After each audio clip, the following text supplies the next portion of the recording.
buenas noches, martes 3 de febrero, día de San Blas y primer día de la octava de la Candelaria. El día de ayer, día 2 de febrero, celebrábamos la solemnidad de la presentación del Señor en el templo o también el día de la purificación de la Santísima Virgen. Día muy importante para la Iglesia Católica, donde, por ejemplo, en nuestra localidad, los niños fueron presentados a nuestra querida patrona, a la Virgen de la Cruz, allí en su ermita, pues los niños fueron presentados. Ya el ambiente cofrade se va moviendo en nuestra localidad y, como bien recordarán, la semana pasada, pues la Cofradía de la Redención tuvo su solemne quinario a su titular, al Santísimo Cristo de la Redención, en la parroquia de la Inmaculada Concepción. Desde el pasado martes 27 hasta el sábado 31, pues se celebraron esos cultos en torno al Señor de la Redención, y el sábado pues fue el traslado desde la parroquia hasta su casa hermandad oratorio. En la última parte del programa pues podremos ver ese traslado que fue muy emotivo. Fue portado el Señor por numerosas personas y fue acompañado por numerosas personas, y el tiempo acompañó. Pues estamos teniendo estos días, estas semanas de agua, pero el sábado respetó el tiempo y se pudo celebrar ese traslado que podremos ver en la última parte del programa, como hemos dicho. Si se acuerdan también, la semana pasada comentamos que en el día de hoy íbamos a hablar de los acólitos. Y para ello pues hemos traído uno de los grandes expertos en liturgia que tenemos aquí en la provincia de Málaga, yo creo que en Andalucía. Ahora cuando hablemos con él vamos a hablar, porque sabe muchísimo de liturgia. Vamos a hablar con Rubén Camacho Fernández.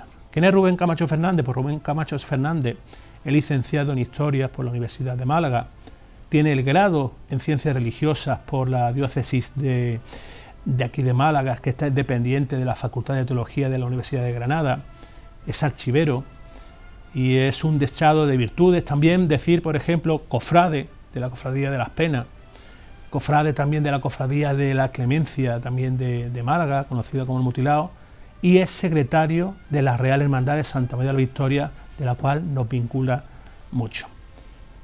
Y para ello pues hemos traído aquí a Rubén Camacho, porque lo dicho, sabe mucho de liturgia, y vamos a hablar de uno de los aspectos, de los personajes más importantes en cuanto al mundo de los oficios, de la Eucaristía y sobre todo de las procesiones, como son los acólitos.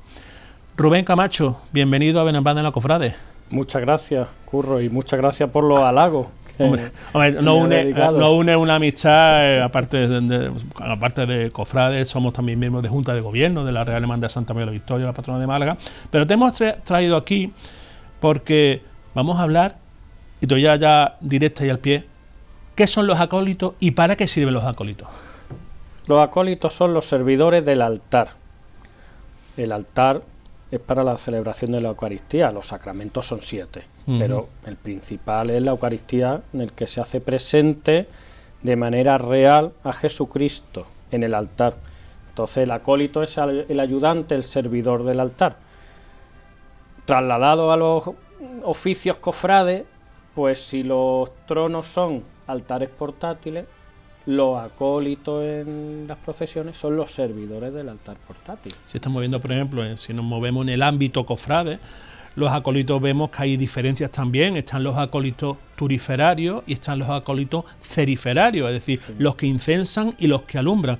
¿Cuáles son las diferencias en este sentido, por ejemplo, en el ámbito cofrade? Y ahora repasaremos lo que es la historia de los acólitos. Sí, vamos, los acólitos son servidores del altar. Todo esto, bueno, a raíz del Concilio Vaticano II se crea la institución de los acólitos como un ministerio laical, no es un ministerio ordenado. Entonces, el acólito, eso fue Pablo VI, en estos años hasta el Papa Francisco, se daba a hombres laicos, también como es la institución previa también a los que se van a ordenar de diácono y de sacerdote, pero una persona que no va a ser ni diácono ni sacerdote también lo puede recibir, si así, ahí lo estamos viendo en la imagen, hay un ritual para instituir lectores y acólitos.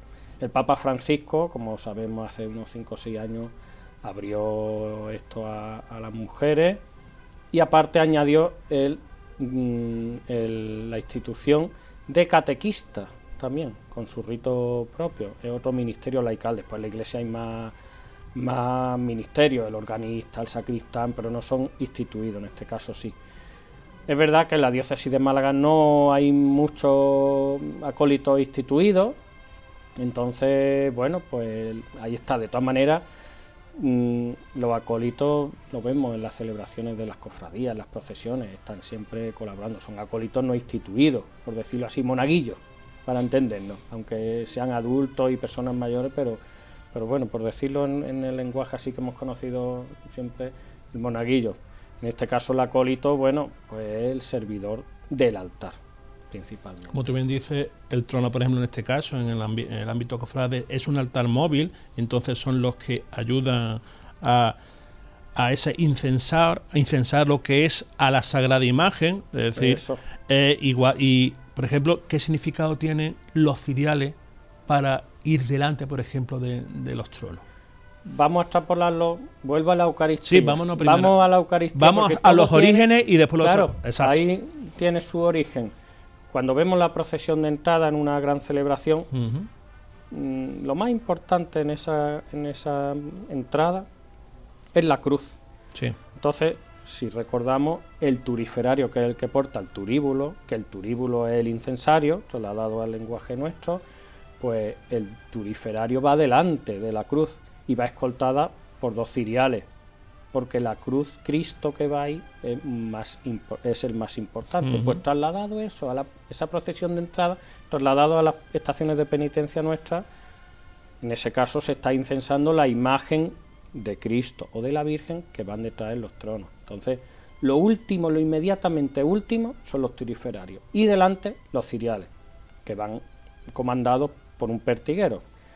La liturgia ahí no dice si deben ser 6, si deben ser 8. Lo normal es que sean 4. Eso te quería preguntar, porque algunas cofradías usan, por ejemplo, ese número de 4, otros de 6, que si dicen, por ejemplo, que si son 6 es porque a lo mejor la imagen, sobre todo en el caso de la Santísima Virgen, está coronada. ¿Tú qué opinas de todo eso?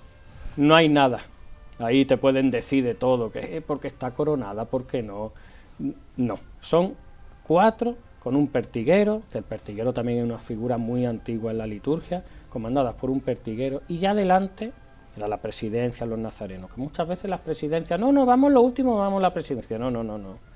Los acólitos son los que están en el servicio del altar portátil, y entonces las presidencias tienen que ir delante. Aquí vamos, las imágenes están saliendo, todo esto que están saliendo, todo esto debe conocerlo un acólito, porque está muy bien salir en la estación de penitencia el martes santo, el miércoles, el jueves, 2, 3 horas, 4, 6, 8, vamos a poner, Málaga capital, 8, 10 horas, muy bien.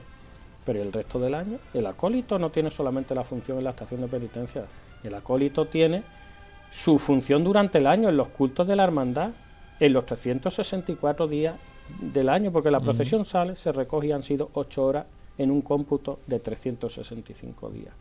Entonces, en todas esas celebraciones de quinario que colaboran los acólitos, el acólito no sale simplemente ahí a ayudar al sacerdote y a ayudar a la celebración, tienen más intríngulis y tiene que conocer todo lo que lleva el aparato litúrgico, tanto la celebración, debe conocer a la perfección, como también todos los objetos litúrgicos. Hemos visto antes también hay varias cosillas, y lo mismo para la procesión. Exacto, que debe conocer. En este sentido, y pensándolo, yo creo que por ahí falla una de las patas de las que se sustenta las cofradías. Siempre decimos que las cofradías se sustentan en 3 patas, que es culto, formación y caridad. Pero en este sentido yo creo que falla la formación en muchos sentidos en las cofradías, esto como estás comentando, porque vemos, por ejemplo, esos acólitos en las procesiones, bien turiferarios, ceriferarios, que siempre suelen ser gente joven, pero no saben cuál es el significado de ser acólito, como tú bien dices, es servir a ese altar móvil que son los tronos en este caso, o bien, por ejemplo, en las celebraciones litúrgicas. Es que no saben ni el orden de la ropa que tienen que ponerse, porque Exacto. se la encuentran en un perchero allí en la cofradía, en la iglesia, y muchas veces a mí me ha tocado, ¿esto cómo se pone? Se pone la dalmática, el alba, y esto tiene un orden, esto lleva, entonces, es que lo que he dicho, 8 horas, 4 horas de procesión, pero ¿dónde está esa formación? ¿Dónde está? La formación lleva también saber ponerse esa ropa y conocerla. ¿Por qué cree que las cofradías no le interesa, vamos a ponerlo entre comillas, ese tipo de formación para dar, dar ornato y dar culto como debe ser, bien en la Santísima, en una Eucaristía o bien en la procesión a las Sagradas Imágenes? Es un producto también de la sociedad en la que vivimos, porque si nos retrotraemos hace a lo mejor 40 años, nuestros mayores sí conocían más todo lo que tenía relación un poco, no en profundidad, pero sí conocían un poquito más la celebración eucarística, cómo se desarrollaba. Y hoy en día la juventud, le dices tú que le va a llevar una formación de 2-3 días para servir en la Eucaristía, para servir en la procesión, y te dicen, no, yo vengo aquí el martes santo a sacar el cirial, que sé cómo hay que llevarlo perfectamente, son como robots, es verdad que lo llevan perfectamente, pero vacío de contenido. Entonces hay que darle un contenido, en la liturgia todo tiene un sentido, porque está el incensario, porque está la cruz en el altar, porque todo tiene un sentido que desgraciadamente en las cofradías no hay formación de todo esto. Entonces habría que plantear, pues a nivel general, un poquito, sobre todo cuando los acólitos, si nos acordamos, hace 20 años, en muchos casos había que buscar gente pagada para que salieran con ciriales. Y hoy en día, se dan tortas y hay una cola y preocupación en las cofradías a ver qué vamos a hacer, porque tenemos 20 para 4 puestos y llevan esas 20 personas 4 años esperando y se ponen números clausos y años clausos. Pero toda esa gente es capaz de saber dónde sale. Yo, quiero ser realista. No saben. De 20 a lo mejor 1 o 2. Y ya no pongamos si participan de su vida parroquial, que son los que menos. Desgraciadamente también, porque fundamentalmente hay que participar en nuestra parroquia. Hemos hablado de las cofradías, pero yo creo que también habría que darle un tirón de oreja a los directores espirituales. Pues a lo mejor también, claro. Hace 50 años ellos llevaban una parroquia a lo mejor y hoy llevan 3 o 4. Están saturados. También el mundo cofrade somos un poquito complejos, especiales, y hay gente que no le gusta escuchar las verdades. Y entonces, pues a veces los cofrades se sienten molestos de escuchar las verdades. Y todas las imágenes que estamos viendo, es que todo eso lo tiene que conocer el acólito. ¿Qué está pasando? Ahí estamos viendo la consagración y la gente... La transubstanciación. Eso, qué palabra tan bonita, con tanto contenido, y tú le dices eso a un joven y te dice, ¿eso qué es? Entonces ahí vemos al Papa Benedicto, que cuando celebraba era un gusto verle toda la liturgia que se cuidaba y todo eso. Las celebraciones papales en general es que son riquísimas en gestos, en contenido. Ahora mismo también las posturas y gestos para comulgar, ya no ni de acólito, es que es para comulgar. El acólito el primero, porque si está arriba... Todo el mundo, los que recibe primeramente la sagrada forma. Y todo el pueblo de Dios que está bajo los bancos lo está viendo. Y uno que sepa un poquito sabe si comulga bien, comulga mal, y los errores y todas esas cositas. Entonces hemos visto también las posturas de los acólitos, las manos juntas, no puede estar de manos cruzadas, ni los pies cruzados, porque está arriba y se le está viendo. Entonces, pero no es hacerlo de manera robótica, sino por un respeto. Porque Cristo se está haciendo presente en el altar, una presencia real. Entonces, que no vamos a una discoteca, hay que cuidar, porque en las estaciones de penitencia cuidamos que el ceroferario vaya con su cirial recto. Y que estén peinados con la raya perfecta. Y después van a misa cuando Cristo está presente en la Eucaristía y no está presente en una estación de penitencia. Curioso cómo... No quiero generalizar, pero como las cofradías le dan más importancia al rito externo, a la procesión, pero claro, a lo largo de los 365 días pues se celebran cultos, por ejemplo, mensuales, después estamos hablando de triduos, de quinarios, etcétera, y hay algunas que, no todas, pero yo creo que algunas dejan algo que desear en cuanto a eso, a la formación de los acólitos, de cómo preparar la Eucaristía para darle mayor honra al Señor. Claro, ahí vemos una procesión de entrada en la Basílica de San Pedro, una celebración papal seguramente. Cuando uno ve venir eso, claro, es una liturgia cuidada. Es que hay que cuidar durante el año, es lo que digo, cuidamos las procesiones perfectamente, pero ¿y a lo largo del año? Pues la procesión son 8 horas, a lo sumo. Pero ¿y el resto de horas? Que eso adolece mucho las cofradías de escasa formación. También a lo mejor quien tenía que darla no la ha dado y tampoco ha habido interés, ni por uno ni por otro, pero bueno, ahora es verdad que de hace unos años para acá como que hay un revulsivo a querer formarse por parte de los jóvenes también. Yo por lo menos lo percibo así, chavales de 20 años que, claro, se le ha dado un tirón de oreja a que se tienen que formar, y las 3 patas de las cofradías, una de ellas es la formación. ¿Y dónde está la formación? Sí, uno ve en ese sentido, por ejemplo, como hemos dicho, cultos, formación y calidad. Sí, los cultos son los cultos de regla normalmente, después hay cultos extraordinarios. Caridad es otra de las patas importantes que tienen las cofradías para ayudar al prójimo, y ayudan en todo. O sea, yo digo que todas las cofradías ayudan, yo creo que más de lo que pueden, pero esa tercera pata cojea mucho en la formación, y en este sentido pocos cursos, pocos charlas, pocos debates se hacen sobre, por ejemplo, formación de acólitos, formación de cualquier historia en cuanto, por ejemplo, a la liturgia o cómo participar en una solemne Eucaristía. Eso yo creo que falla, vuelvo a repetir, incido, yo creo que falla por parte de algunas cofradías y por parte también de los directores espirituales, que no están muy encima. Claro, les falta tiempo, muchas veces les falta tiempo, y bueno, pues eso al final, la gran perjudicada es la cofradía y por ende los hermanos.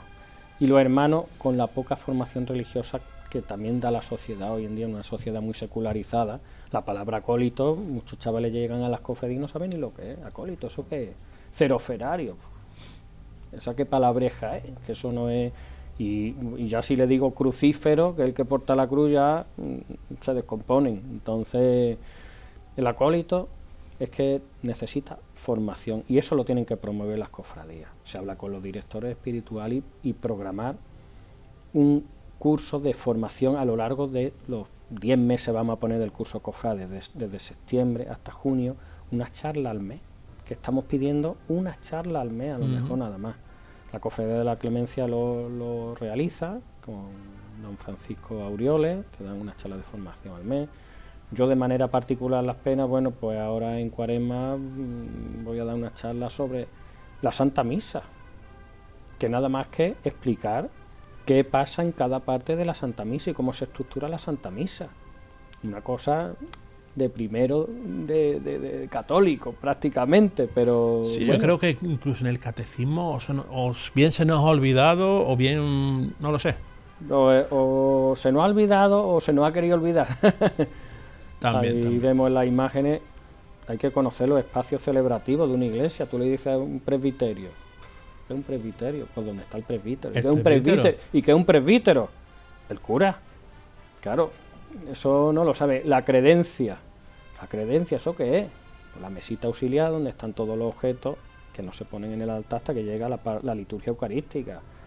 Ya el sagrario, ya, en fin, eso es pedir demasiado, pero...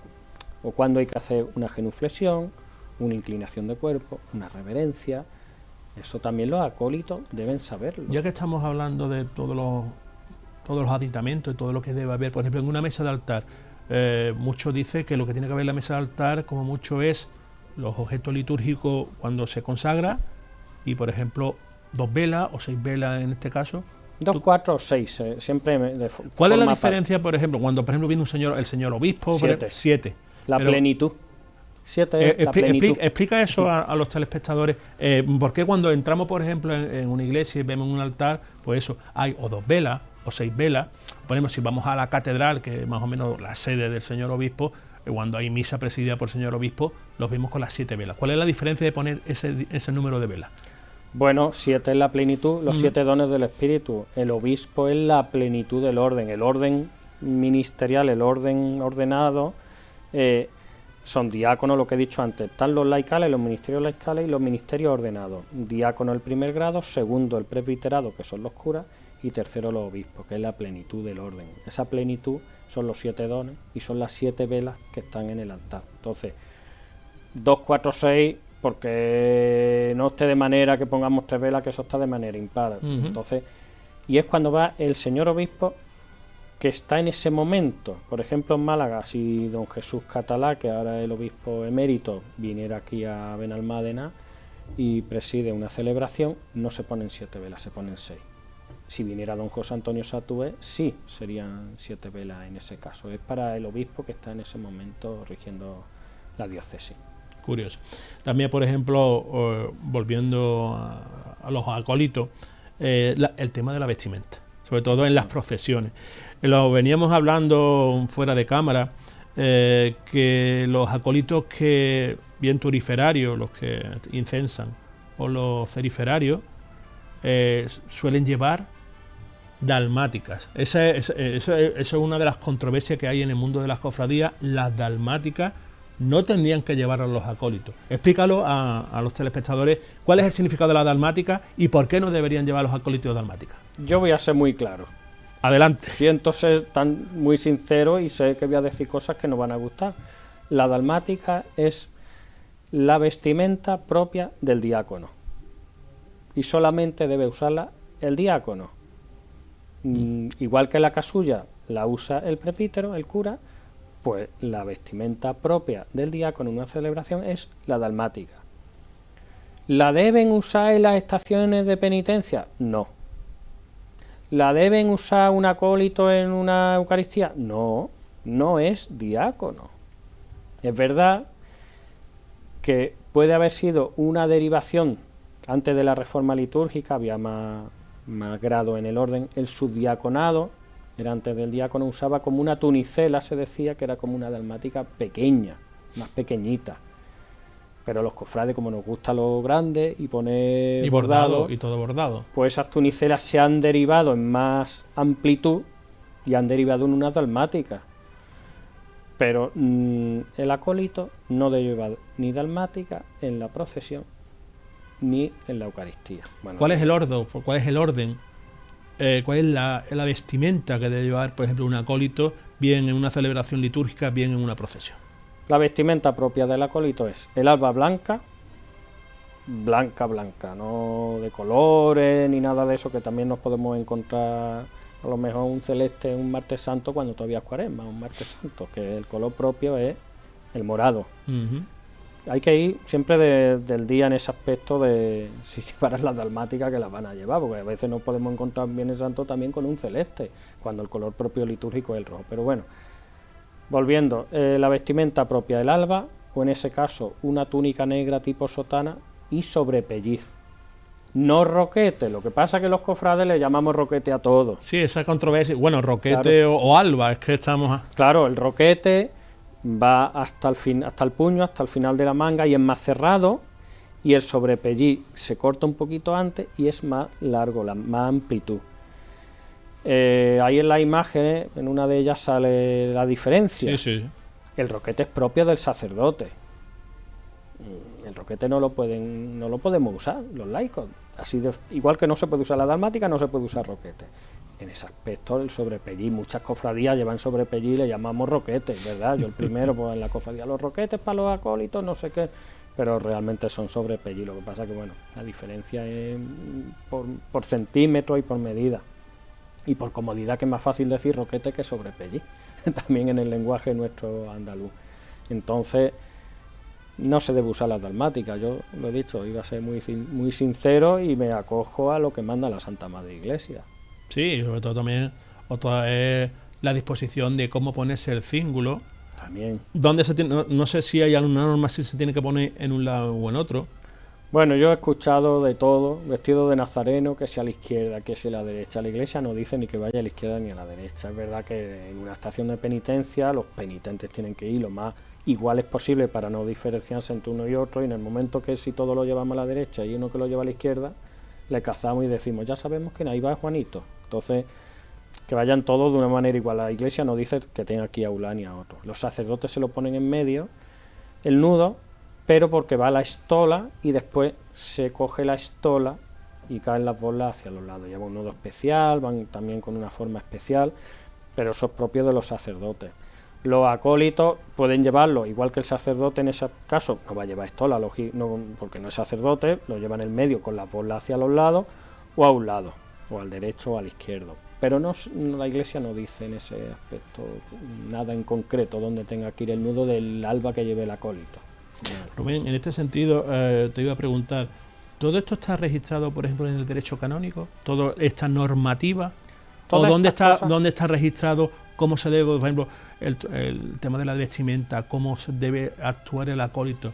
¿En dónde está registrado toda esa normativa que debe tener un acólito, en este caso, que son los servidores del altar? En la instrucción general del misal romano. Eso, si cogemos el misal romano que hay en todas las iglesias, en la sacristía, antes de la celebración, pues hay como una, vamos a poner, no creo que llegue ni a 100 páginas, que es un documento, instrucción general del misal romano, y ahí viene las funciones del acólito, las funciones del sacerdote, cómo tiene que celebrar el sacerdote, cómo se debe preparar el altar, cómo se deben preparar los objetos sagrados, cómo deben ser los objetos sagrados. Todo eso viene en la instrucción general del misal romano. Entonces, lo podéis descargar de internet, que aquí está gratis en vatican.va, o pone uno en Google, instrucción general del misal romano, y ahí viene todo. Cuando llega al ofertorio, pues si hay acólitos, acércalo al cáliz al altar, después el incienso, si hay diácono, el incensario no se lo entrega al sacerdote, el acólito se lo entrega al diácono, y el diácono el que lo entrega al sacerdote. Todas esas cosas en la instrucción general del misal romano lo podemos encontrar. Un libro de lectura fácil, pero no de noche, porque hay que profundizar en él y hay que leerlo con tranquilidad. Con tranquilidad. También te iba a preguntar, hemos estado viendo imágenes, por ejemplo, de la Reina de los Cielos, la titular mariana del Resucitado de Málaga, del titular de la agrupación de cofradía, y estamos viendo a los acólitos. Otra de las controversias, ¿tanta importancia tiene el pertiguero, que le hacen tanto caso, que cuando da ese toque de pértiga, los acólitos se tienen que girar, o eso está mal interpretado? No, si miran para adentro cuando para afuera, no está estipulado. Deben andar para adelante. Eso puede ser un poco que lo haya cogido alguien para que no interactúen hablando con gente del público en el momento que se para, pero todos sabemos que van los novios y las novias al lado con el caramelito, el agua, para cuidarlo, para que no se desmaye, esas cosas. No se dice nada en concreto. La figura del pertiguero, que es una figura antigua que iba siempre... Coméntalo, faltan 5 minutos, pero comenta de dónde viene esa figura como de maestro de ceremonia. Sí, era el que iba delante en las procesiones, delante del turiferario, cuando había procesiones en las calles, pues con la pértiga midiendo para ver si pasaba las custodias en el siglo XVIII para el corpus, para las grandes celebraciones. También en las catedrales, para apartar a la gente, a los animales. Las catedrales estaban abiertas durante 24 horas al día. Había una figura que era el caniculario, que era el que echaba a los perros y los gatos de las catedrales, pero el pertiguero también ayudaba y colaboraba.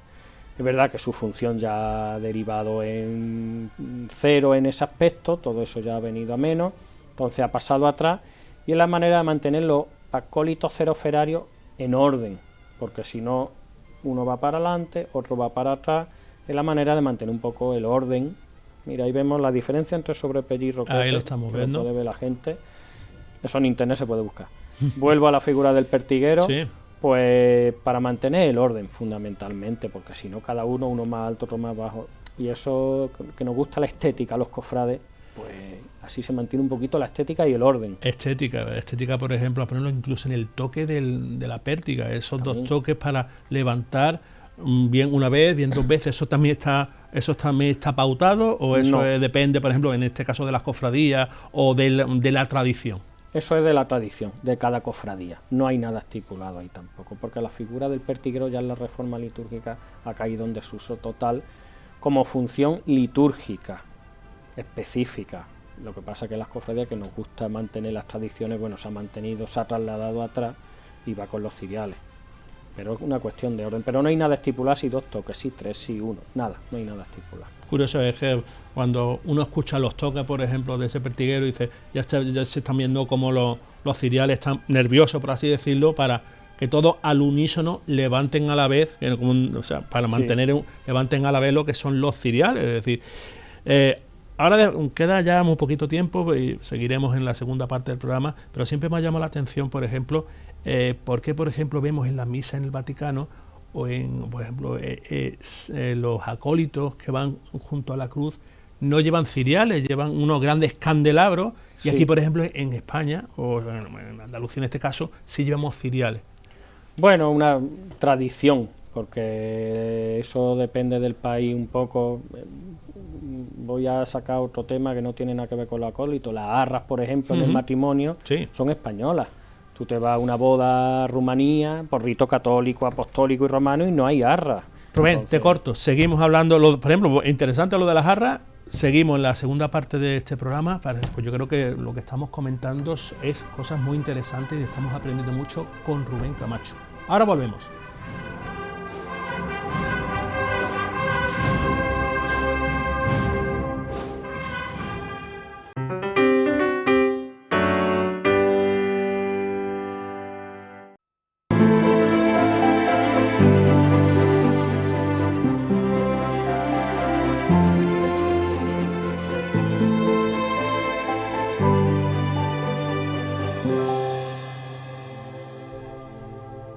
Regresamos en este programa del martes 3 de febrero, como hemos comentado, día de San Blas, como dice ese refrán, por San Blas la cigüeña verá, alguna cigüeña que otra, ya hemos visto por aquí, aunque están un poquito de aquella manera, porque el tiempo está un poquito revoltoso. En este programa de hoy, pues estamos hablando con Rubén Camacho, estamos hablando de liturgia, estamos hablando de para qué sirve un acólito, cuál es la función de los acólitos, y nos habíamos quedado en lo que es la tradición, y me ha parecido curioso la tradición, por ejemplo, de las arras. Por ejemplo, cuando Sí. uno se casa, ¿de dónde viene esta tradición? del rito mozárabe. El rito mozárabe, el rito hispano por antonomasia. En la iglesia hay distintos ritos. El Sí. rito que tenemos actualmente en España, el rito latino, el rito romano, que se usa en toda esta parte occidental de Europa, pero la iglesia tiene muchos más ritos, caldeo, arameo. Entonces el rito hispano, el rito mozárabe, que en España se celebra en determinadas ocasiones, principalmente en Toledo, pues la arra viene de ese rito, y en España se pasó al rito latino y se mantiene actualmente. Y vamos, de hecho, vamos, en distintas fórmulas que hay en el rito del matrimonio, una de ellas, no sé, ahí el número me falla, no sé si la tercera, es principalmente la del rito mozárabe, que en la que interactúan mucho más los novios, los esposos en ese caso. Curioso que son las jarras, sobre todo la gente joven no conozca, las jarras son esas monedas que suele la esposa le suele, que no sé, Los dos, ambos. Sí, a ver, exactamente, ambos. Compartir los bienes. Exactamente, es que ve lo que son las tradiciones, cómo la iglesia siempre, aparte de la liturgia y de la tradición. Sí, La tradición para la iglesia es importantísima. ¿Por qué? Fundamental. La tradición es cómo se va pasando el depósito de la fe oral de unos a otros, sin alterar. Es importante, sin alterar. Por ejemplo, el dogma de la Inmaculada, en 1854 se proclama el dogma de la Inmaculada, 1800 años después, porque se ha ido trasladando ese depósito, esa tradición oral de unos a otros, y el Papa, llegado un momento, hechas las consultas pertinentes, pues proclamó. Porque has comentado el dogma de la Inmaculada, que los cofrades, sobre todo muchas cofradías aquí en Andalucía, desde muy antiguo han defendido de ese dogma. ¿Por qué? En tu caso, piensa, ¿por qué se tardó tanto en aprobar ese dogma de fe? Bueno, la creencia cristiana es una creencia cristológica principalmente. María es la madre, pero una teología cristocéntrica. Entonces, lo que pasa es que, bueno, una manera maternal, en este caso, también, vamos, hombre, tiene predisposición especial la Virgen María. Y el ejemplo en Málaga, la catedral tiene una capilla propia, y si echamos números, esa capilla se construye en el siglo XVIII y hasta el siglo XIX no se proclama el dogma. Hay Sin Pecado, que también en el Museo de la Catedral también Sin Pecado la Inmaculada, del siglo XVIII. Si nos vamos a Sevilla, si nos vamos a Granada, la Inmaculada de Alonso Cano no la hace en el siglo XIX, porque Alonso Cano ya criaba malvas en el siglo XIX. Como en ese caso la tradición, el pueblo ha transmitido y ha dado devoción y culto a ese aspecto de la Virgen Madre de Dios como Inmaculada Concepción. Por ejemplo, aquí en este caso tenemos una parroquia dedicada a la Inmaculada Concepción aquí en el Rollo de la Miel. Sí. En su día, que es el día 8 de diciembre, procesiona, todos esos días 8 procesiona, es decir, esa devoción a la Inmaculada Concepción viene de muy antiguo, como tú bien comentas también, cofradías desde muy antiguo. Yo sé, en Sevilla podemos ver la cofradía de los nazarenos de Sevilla, nunca mejor dicho, desde 1300 y pico, defendiendo con sangre, Sí. a sangre y fuego, en este sentido, el Dom de la Inmaculada. Y si uno ve, por ejemplo, la procesión del silencio, una madrugada en Sevilla, veremos unos nazarenos muy especiales, que uno lleva una espada y uno lleva una vela votiva, Sí. con la imagen de la Inmaculada pintada. Con defender, aunque sea la muerte en ese aspecto con sangre, que la Virgen María Inmaculada Concepción. Entonces, es la patrona de España, que mucha gente ¿Cierto? lo desconoce. Es Esa la es otra, patrona de porque España. hay un gran desconocimiento de que la patrona de España es la Inmaculada Concepción, porque muchos creen que es la Virgen del Pilar. Sí, porque esa es la patrona de la Hispanidad. Exacto. Y después está la reina de la Hispanidad, que es la Virgen de Guadalupe. No la guadalupana de América, sino la de Guadalupe de Extremadura en España. Esa es la reina de la Hispanidad. A ti te pilla un poquillo cerca. Un poquito cerca, sí, bastante. Porque este señor que estamos aquí, vemos, es extremeño, entonces le tiene mucha devoción a la Virgen de Guadalupe. La Virgen también. de Guadalupe, la patrona de Extremadura también, aparte de reina de la Hispanidad. Pero hay un gran desconocimiento de la Inmaculada Concepción como patrona de España, porque fue en España donde antes de que se proclamara el dogma ya se defendía. Patrona de España, patrona de la infantería, También. esa del ejército, tiene mucha importancia. Es decir, lo que estamos comentando, estamos aprendiendo en este programa, aparte de el núcleo principal del programa es hablar de para qué sirven los acólitos, de dónde vienen, que por cierto, cuál es el origen de los acólitos, desde dónde se remonta esos servidores del altar. Bueno, más o menos, ¿dónde se tiene constancia histórica? Tú que eres historiador. Ahí no sabría yo darte un dato, pero siempre para una buena no, siempre todas las Eucaristías son buenas, pero una celebración eucarística solemne y bien cuidada siempre tiene unos acólitos, porque el sacerdote no puede hacerlo todo. Entonces, porque no llega para el incienso, todo esto. Entonces, siempre en la iglesia, si rememoramos así algún cuadro de pintores famosos, de escenas costumbristas, los acólitos siempre están ahí al pie del sacerdote en el altar o en las procesiones. Entonces no hay una fecha que yo conozca, no hay una fecha concreta de la aparición. Lo único concreto que hay es la institución de los acólitos como tal, que Pablo VI es el que después del Vaticano II pues crea el ministerio laical del lector y el acólito, eso sí. La figura del monaguillo se está perdiendo. Sí. ¿A qué es debido? Pues la sociedad secularizada, principalmente porque los niños que van al colegio antes de eso de ayudar en misa, y qué bien, que no sé qué, soy monaguillo, era como algo primero. Y hoy en día, pues algunos compañeros intentarán ridiculizar a ese niño que es de fe creyente, practicante, y bueno, pues ya el niño se ve retrotraído, y para que no le hagan bullying, en este caso tan de moda que desgraciadamente lo tenemos, pues el niño se retira, se va al último banco, se aparta más de la iglesia, y llegada la adolescencia pues ya la hecatombe general de todo, de fe y de todo. Entonces, bueno. Da una alegría, por ejemplo, ver en las procesiones esa inmensa mayoría de monaguillos y monaguillas. Pues la verdad que sí. Da una alegría ver esos chiquitillos vestidos de monaguillos, que te llena, te dice, vamos, hay futuro. No sé tú qué piensas en este sentido. Sí, es muy importante la figura suya, porque participa también de la vida de la iglesia en este aspecto, en la estación de penitencia, y que vaya cogiendo el gusanillo, porque la extensión después será que ayude en la Eucaristía también. Y al ayudar en la estación de penitencia, las cofradías ahí podían ser inteligentes y decir, pues mira, para salir de Cirial tienes que participar ayudando en los cultos. Y si tenemos 20 de lista de espera, pues hay que participar, y el que no participa de los cultos durante el año, pues no puede salir con un cirial. Pues está muy bonito salir en la estación de penitencia, pero ahí las cofradías podían ser, darle su toque también para reducir esa lista, porque verás, el primer día van a aparecer 20, pero cuando tú ya te presentas en el mes de mayo, que llega la Pascua, y en Pascua, el lunes de Pascua, desaparece todo el mundo, pues hay que seguir ayudando, y ya empieza a hacer puntos, por decirlo así, para participar en la estación de penitencia siguiente, porque es básico que participen los. Rubén, ya que te tenemos aquí, somos cofrades ambos, ¿La mayoría de los cofrades somos cuaresmeros y semanasanteros? Complicado esa pregunta, porque depende de lo que nos He dicho la consideremos mayor. cofrade, claro. Cuaresmero lo hay, Mm. y semanasantero lo hay, que aparece el Viernes de Dolores y su cofradía y su Cristo que lleva 50 años de hermano.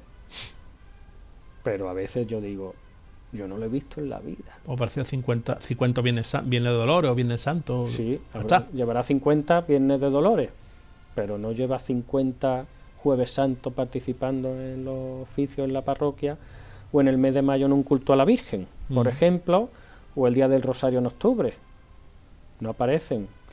Hay muchos, es verdad que la mayoría son cuaresmeros, y la mayoría más semanasanteros, porque después el núcleo que está en la cofradía, en la realidad son pocos los que están durante el año ahí colaborando y viviendo su fe en este aspecto, en el movimiento de una asociación pública de fieles que es una cofradía. Eso parece que muchas cofradías lo obvian. Es decir, nosotros somos parte de la Iglesia Católica, aunque parece que somos algunas cofradías, no quiero generalizar, entiéndeseme. Parece que vamos aparte e incluso hay ciertos rifirrafes con los directores espirituales o con ciertos sacerdotes. Pues no debería haberlo, porque todos somos iglesia, no debería haberlo. Entonces, el sacerdote es el director espiritual de la cofradía y el que debe guiar pastoralmente a esa cofradía. Y es muy importante la presencia del sacerdote también dentro de la cofradía. Las circunstancias mandan y bueno, porque hoy en día están en mucha historia porque hay muy pocos sacerdotes, pero es muy importante también la presencia del sacerdote. Y además es que también en la estación de penitencia somos parte de la iglesia y como tal debemos sentirnos, y si algún cofrade no se siente parte de la iglesia, quizá algo está fallando, a lo mejor en él, en la cofradía, pero los primeros que tienen que dar ejemplo que somos iglesia, los cofrades, participando en las parroquias, porque las asociaciones públicas de fieles, que son las cofradías, están incardinadas, en este caso con una erección canónica, en una parroquia, y se vive la fe. Unos lo viven en un movimiento que se puede llamar, voy a poner un ejemplo real, Mies, los misioneros de la esperanza, otros son las comunidades neocatecumenales y otros somos las cofradías. Somos todos iglesia, todos somos lo mismo, todos somos iglesia, todos somos seguidores de Cristo. Pero en este sentido, y perdona que te corte, a los cofrades se nos acusa que somos un poquito folclóricos, que somos como outsiders de lo que es de la iglesia, que vamos a nuestro, que entiéndeseme la palabra, vamos a nuestro rollo y que no queremos saber nada en este sentido de o bien el sacerdote o bien de cómo de cómo funciona la parroquia. No sé, parece que nosotros vamos como aparte o nos creemos superiores, no sé. Falta encajar perfectamente las dos realidades del sacerdote parroquia con la cofradía dentro de la parroquia. Quizás falta porque, claro, el sacerdote puede ver que el día de la estación de penitencia hay 500 hermanos ahí para salir, pero después participan de la parroquia 20. Y muchos son. Y muchos son. Y claro, el sacerdote ahí puede decir, es que no vienen. Claro, es que no vienen, es la realidad. Porque esas personas no van a venir, por mucho yo en eso, no sé, soy un poco negativo, es que no van a venir. El Semana Santero, ya no digo el Sábado Santo ni el Domingo de Pascua, el Viernes Santo a las 12 de la noche, a las 3 de la mañana, entra en off hasta las 6 de la tarde del Viernes de Dolores del año siguiente, y el Cuaresmero hasta el miércoles de ceniza. Entonces, claro, es verdad que esos movimientos que he puesto de ejemplo, las comunidades neocatecumenales y los Mies, si van 100, son 100 siempre los que están participando, y los cofrades, si somos 100 en la estación de penitencia, en los cultos somos 20. Claro, el sacerdote en ese aspecto pues ve que el número ha descendido notablemente, y bueno, habría que mirarlo todo, tanto el sacerdote como los laicos deberíamos repensar eso, ver qué falla, qué pasa, que no conectamos con la sociedad o con ese hermano semanasantero o cuaresmero, que a lo mejor por mucho que le vendamos no va a aparecer. En este sentido, vamos a darle la vuelta a la pregunta. ¿Tú ves que a lo mejor hay cofrades que no entienden el mundo de las cofradías y de la religiosidad popular, por ejemplo, como lo entendemos aquí en Andalucía? Sí, hay gente que no entiende. ¿Y a qué es debido? Bajo tu punto de vista. Bueno, en este caso, un sacerdote, por ejemplo, de la diócesis, voy a poner, de Huesca, pues viene aquí un Jueves Santo y ve Málaga capital un Jueves Santo y pues, se puede llevar la mano a la cabeza con lo que hay, pero es nuestra manera de ser. En África, las celebraciones eucarísticas suelen durar en torno a 3 horas. Ellos, la entrada del Evangelio, cuando termina la segunda lectura, es una procesión con baile. Claro, nosotros nos podemos llevar la mano a la cabeza de cómo son las celebraciones en África. Entonces, nuestra manera de ser es la inculturación de la religión, adaptar la religión a la cultura que tenemos en este aspecto. Entonces es difícil, a veces complica, porque si el sacerdote que ha tenido su formación en el seminario y él nunca ha vivido una cofradía ni sabe lo que es, pues hay sacerdotes que ponen muy buena voluntad, pero otros, bueno, pues lo ven un movimiento más. Y hoy en día es un movimiento a tener muy en cuenta en la Iglesia, porque quien acerca al mayor número de personas a la Iglesia, ahí está el cuidado de la cuestión, es las cofradías. Entonces, quizás la Iglesia está perdiendo el salto, por decirlo así entre comillas, y yo me incluyo como parte de Iglesia. Le tendríamos que dar una vuelta a esto, porque estamos perdiendo un gran potencial, y nuestra función principal, aparte de tener fe en Dios, es el apostolado, llevar el mensaje de Jesús, hacer apostolado en nuestro ambiente, y se está perdiendo eso, y hay que darle una pensada de todas las partes, tanto de la diócesis, de los sacerdotes, como los laicos, que también formamos parte de la Iglesia, como no aprovechamos las cofradías para llevar el mensaje de Jesús, porque sacamos el Cristo y sí, lo vemos crucificado, la gente reza, se santigua, pero algo más. La fe es algo más, no es solamente sacar el Cristo a la calle. Yo, por lo menos, la fe es una parte básica de mi vida, y bueno, pues si un año llueve y no se sale, la verdad sea dicha, pues no pasa nada. Yo lo vivo con mucha tranquilidad, y el año que viene será, y si el año siguiente llueve, pues ya está, porque yo celebro mi fe durante los 364 días del año restante. Entonces, claro, la gente, yo lo digo muchas veces, que cuando sale y la gente llora, digo, es que claro, el día que tienen su fe es un día al año, mucha gente. Es verdad que había una preparación, que los cofrades hemos estado ahí toda la cuaresma, que esto se lleva preparando durante meses, pero bueno, ya está, pues ha llovido, el agua es necesaria, no en exceso. Pero como estamos teniendo este invierno. Por eso. Pero bueno, que el mensaje que damos los católicos, que tenemos que llevar el mensaje de Jesús, no se centre solo en la estación de penitencia, tenemos que vivirlo durante todo el año. Entonces hay que aprovechar el potencial de las cofradías para llevar el mensaje de Jesús a nuestro ambiente. Y en este sentido también se me viene a la cabeza, ¿por qué los cofrades nos quedamos, como tú bien dices, nos quedamos en las 12 del Viernes Santo, nos quedamos bien con Jesús crucificado, Jesús portando una cruz, y no le damos importancia a lo más importante, que es primeramente la resurrección y Jesús en el sagrario? ¿Por qué no le damos? ¿A qué crees que es debido a que los cofrades no tenemos interiorizado que lo importante es que Cristo resucitó por nosotros? Porque falta formación. Volvemos al principio del programa. Al principio. Porque Cristo muere en la cruz, es sepultado, y la gente se queda, como yo digo, no han movido ni la piedra. Cristo resucita el día más importante del año, en el año litúrgico, el domingo de Pascua, la vigilia pascual, que es la madre de todas las vigilias. Es una pena que la mayoría de los cofrades no participen, es una liturgia riquísima ese día, la noche santa de la vigilia pascual, y volvemos a lo mismo, falta formación.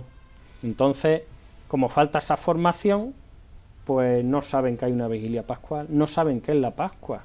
Si la cuaresma dura 40, la Pascua dura 50, es más importante, llega hasta Pentecostés. ¿Qué es Pentecostés? Pues todo eso es formación. Entonces, volvemos a lo mismo, es falta de formación y una fe en la cual mucha gente tiene, pero no da sentido a su fe. Hay que darle sentido a nuestra fe, la formación da sentido a nuestra fe. Y claro, eso implica un esfuerzo. Y hoy en día el esfuerzo falta en muchos aspectos de la vida, no solamente en el católico, y en los jóvenes de nuestra sociedad, que son el futuro, el mañana de las cofradías. Dentro de 20 años, los jóvenes que tienen hoy 20 tendrán 40, y los de 0 o 3 o 4 años que salen de monaguillo tendrán 23 y serán los que tendrán que afrontar. Entonces, deben estar formados. Es que es la formación lo que falta en todo esto, y por eso el cofrade a las 12 de la noche del Viernes Santo cierra su armario con su túnica y aquí paz y después gloria, y nos vemos el año que viene. Y como falta esa formación, pues falta ese vivir la fe durante el año. Una de las imágenes que ha salido es el calendario litúrgico del año. Ahí tenemos la epasta que saca la Conferencia Episcopal, cómo se estructura ese calendario. Todo eso tiene un sentido. Si en Navidad tenemos en medio, a un lado el Adviento, al otro tenemos el tiempo ordinario, hasta la Pascua, hasta ayer, que era la purificación, 40 días justo después de la Navidad. Lo mismo, Semana Santa en medio, por un lado Pascua, por otro Cuaresma. Todo tiene un sentido, y eso falta en la mayoría de los cofrades. Volvemos a lo mismo, a la formación. Si hubiera más formación, daríamos más sentido de nuestra fe y participaríamos más, no en tener más fe. La fe es un don, cada uno tiene más, menos, cada uno lo valora, eso no, ahí no entramos, cada uno lo vive de una manera, pero sí esa necesidad de participar durante el año, porque ir a misa no es una obligatoriedad, que sí, es una necesidad que tiene que tener el católico de ir, que mínimo que los domingos y solemnidades a misa, participar. Una celebración. Entonces, los niños, a misa, qué pesadez. Falta formación. Y en este sentido, otra de las taras que se nos acusan a los cofrades es que somos, yo creo que esa palabra es fuerte, pero somos idólatras en este sentido, porque bien al Señor o a la Virgen en una imagen realizada en madera o en otro material, le damos más importancia, que lo he dicho antes, que lo principal, que es Jesús sacramentado en el sagrario. Claro, la procesión del Corpus. Exacto. Que se celebra ya una vez terminada la Pascua, en esos domingos posteriores a Pentecostés. Participa la gente, pero no va toda la gente que va a ver una estación de penitencia. Esa formación, claro, si saben que Jesucristo, presencia real, sale a la calle, es que va a pasar por tu puerta. Tú pones tu balcón adornado cuando pasa el Viernes Santo, el sepulcro, el Nazareno, y ahora para el Corpus, nada. Aquí en este caso no, aquí en esta localidad tiene mucha importancia la procesión del Corpus. Tú bien lo conoces, el año pasado estuviste por aquí, lo viste la procesión, sí tiene importancia en este caso. Yo creo que en los pueblos todavía se mantiene esa raigambre de darle culto al Santísimo. Yo creo que en las grandes capitales se ha difuminado más, pero aquí en Benalmádena lo pude vivir el año pasado, un Corpus precioso, esa alfombra que habían preparado con dibujos, las palmeras puestas, ciprés, planta. La verdad que quería venir a conocerlo porque lo vi en varios carteles anunciados y me surgió el gusanillo, y bueno, esa misma mañana digo, me voy a acercar a Benalmádena a verlo, y es una preciosidad. Los pueblos todavía hay más formación, porque la sociedad, aunque está secularizada en todos los aspectos, pero en los pueblos todavía se mantiene esa tradición de abuelo a hijo, a padre, un poquito más. En la ciudad es más complejo esa transmisión.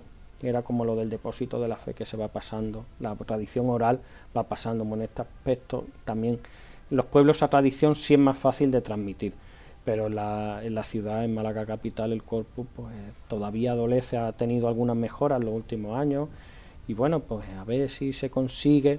Baja mucha gente, es verdad que Calle Lario está llena, pero falta más público.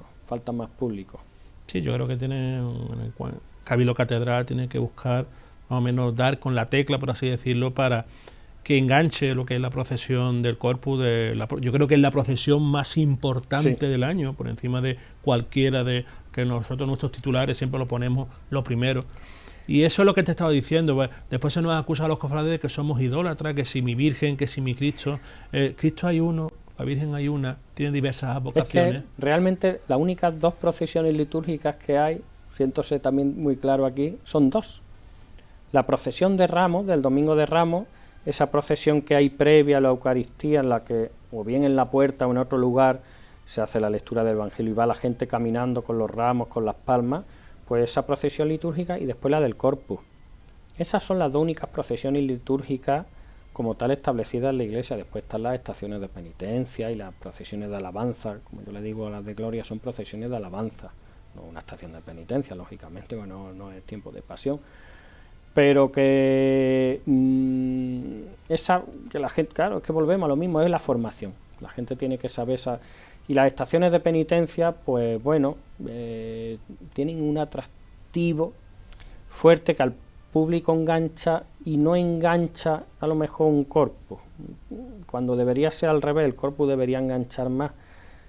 Lo he dicho, en Málaga se están haciendo grandes esfuerzos por parte del Cabildo Catedral y bueno, ahí el año pasado ya hubo cambios que han mejorado tanto el discurrir como la formación del cortejo, y bueno, son pasitos que hay que recuperar el esplendor del corpus, y aquí en Benalmádena, bueno, por supuesto que lo mantiene bastante. Benalmádena, se me viene a la cabeza también, por ejemplo, Casa Bermeja. También un gran corpus que Junquera. tiene Junquera también, que lo celebra el jueves todavía.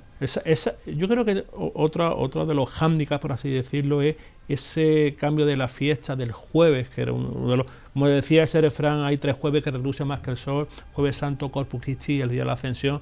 Yo creo que las localidades que fuertemente tienen arraigada esa fiesta, bien sea Toledo, Granada, Sevilla, sí. Pero aquí, por ejemplo, se ha ido debayendo, se ha ido diluyendo a ir ese domingo al domingo de Corpus, que siempre coincide que es cerca de verano, la gente tiene otros planes. Sí, ya ahí es que el calendario está bien establecido, porque si nos fijamos en el jueves del Corpus son 60 días después de la Pascua, pero el jueves, ya el domingo está fuera del calendario. Se han mantenido en algunas ciudades y localidades aquí en Málaga, en la diócesis, Junquera y la parroquia del Corpus Christi en Pedregalejo, porque ya es que la parroquia es su nombre, el Santísimo Corpus Christi. Entonces, quizá también trasladar el domingo, ese ambiente veraniego, la gente ya está en otra historia. A lo mejor jueves por la tarde, hay pueblos, algunos pueblos en el interior de España lo hacen para que la gente que trabaja, es día laborable, puedan participar, lo hacen al atardecer. Y en algunos sitios, incluso en algunos pueblos de Sevilla, traigo aquí la localidad de Camas, que está al lado, lo suele hacer el sábado por la noche. En Sevilla hace mucho calor, aquí también, pero en Sevilla hace mucho más calor en el mes de junio, que normalmente cuando es la fiesta del Corpus, y lo hacen el sábado al atardecer y al anochecer. Y hay gente que trabaja el sábado, pero bueno, pues quizá a lo mejor volverlo al jueves a última hora de la tarde facilitaría, no sé, no lo sé. Rubén, son experimentos que a lo ya mejor que te tengo aquí, estamos hablando que uno de los grandes expertos en liturgia y también en cofradía. Te quería preguntar, nos queda poquitos minutos, pero te quería preguntar, ¿qué te parece que la Iglesia Católica Apostólica Romana quiere unificar junto con la Iglesia Ortodoxa el calendario, por ejemplo, de celebrar la Pascua? Yo voy a dar mi opinión particular. Por eso, te pregunto particular. A ti.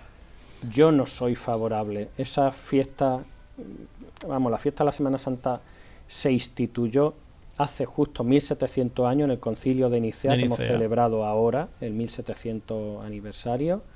Fue el Papa León XIV a Nicea. Y es un gesto de cercanía con lo ortodoxo, con el rito oriental. No está mal como intención, pero soy más de que cada uno lo celebre. El rito oriental lo celebra con el calendario lunar y nosotros con el calendario, ellos van con el juliano y nosotros el gregoriano.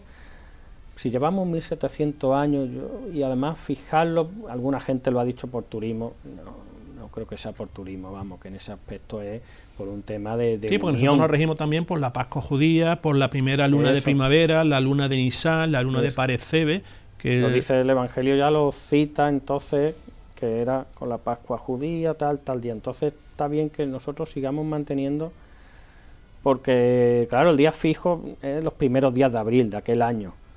Uno le dicen el año 33, otro el año 35, bueno, habría que ver, eso no se va a saber nunca, pero no es el fundamento no es si lo celebramos en la primera de abril o en la última de marzo, el fundamento es que Cristo muere y resucita. Y eso es lo importante, que Cristo resucita. Y cada domingo celebramos esa Pascua de Resurrección, cada domingo, en recuerdo de ese domingo de Resurrección. Y ya lo último así, sí. Vamos, por la unión. Hombre, la Delegación de Ecumenismo y Diálogo Interreligioso de Málaga, que es muy fuerte, por nuestras características de nuestra diócesis, pues me imagino que estaría como más a favor de unificar, está más a favor de unificar todo eso. Como yo digo, si unificar el calendario nos va a llevar a unirnos a los cristianos, yo soy el primero que estoy a favor. Pero unificar la Pascua yo no creo que signifique que nos unamos. Una cuestión de calendario, y lo digo, a mí no me gustaría que se unificara. Pero si eso va a llevar a que los cristianos nos unamos, soy el primero que estoy a favor. Porque lo primero es la unidad. Ya el lema de don Jesús Catalá, de su episcopado, ut unum sin, que todos sean uno, una cita del Evangelio. Entonces, bueno, pues también es una encíclica de Juan Pablo II. Rubén Camacho, hemos quedado sin tiempo. Yo creo que podríamos estar aquí hablando horas y horas en cuanto al mundo de la iglesia, el mundo de las cofradías. Ha sido un placer que haya estado aquí con nosotros, que hemos hablado del significado que tienen los acólitos, el significado que tiene la liturgia, hemos hablado de numerosos aspectos de lo que es, como hemos dicho, la Santa Madre Iglesia, de las cofradías. Espero que lo hayas pasado bien. No sé si muchas gracias, Curro, por venir aquí a hablar un rato entre amigos. Exacto. Y se me ha pasado volando. Exactamente, ha pasado volando lo que ha sido esta charla, por así decirlo. No ha sido una entrevista, ha sido una charla entre dos amigos para mostrar al público, a los telespectadores, cómo funcionan también el mundo de la iglesia, que está implicada, o más bien las cofradías están imbricadas en la Santa Madre Iglesia. Somos iglesia. Exactamente. Rubén, muchísimas gracias. Gracias. Yo creo que no va a ser la última vez que estés por aquí. Alguna vez, a ver si alguna vez que otra te traigo aquí para hablar de otros temas. Muchas gracias. Pues nada, vendré encantado. Pues muy bien. Pues nos hemos quedado sin tiempo. Espero que hayan disfrutado de esta, por así decirlo, como lo hemos comentado, de esta charla. Hemos hablado de liturgia, hemos hablado de la Santa Madre Iglesia, hemos hablado del tema principal de nuestro programa, que era el significado de los acólitos, que son los servidores del altar, tanto en los oficios como en las procesiones. Y como hemos comentado, en la última parte del programa vamos a poder disfrutar del traslado que tuvo lugar el pasado sábado 31 de enero del Santísimo Cristo de la Redención, titular de la Cofradía de la Redención, desde la parroquia de la Inmaculada Concepción hasta su casa hermandad y oratorio en la calle Limonero. Espero que sean felices, espero que disfruten de esta semana, espero que no llueva mucho, porque llevamos un invierno que yo creo que para Semana Santa, Rubén, yo creo que ya más o menos todo el agua que tenía que caer ya ha caído. Esto tranquiliza que llueva ahora, porque dice uno, bueno, no lloverá en Semana Santa. Exacto. Pues lo dicho, disfruten de esta última parte del programa, de este traslado del Señor de la Redención. Nos vemos la semana que viene. Adiós.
Juan, tírale porque no van a cambiar aquí.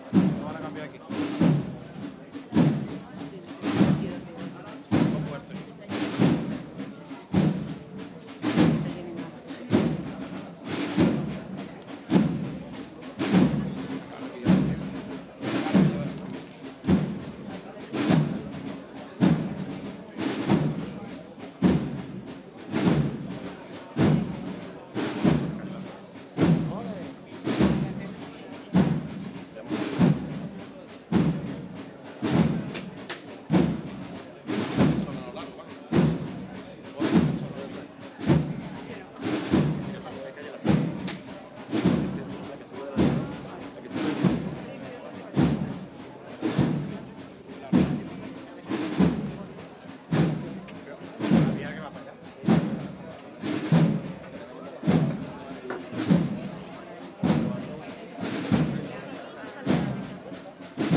Brazo.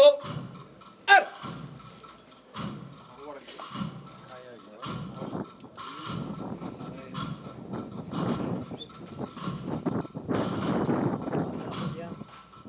Izquierda. ¡Ar! Despacio, vamos. ¡Viva el Cristo de la Redención! ¡Viva!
¡Descanse! ¡Alba!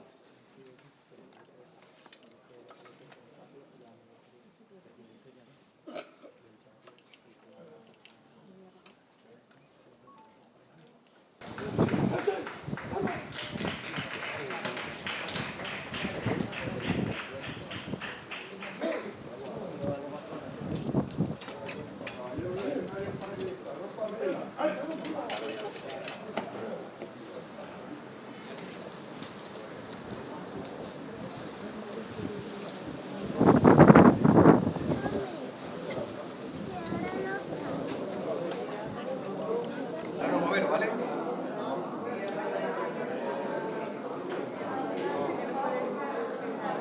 Y los concejales por fin.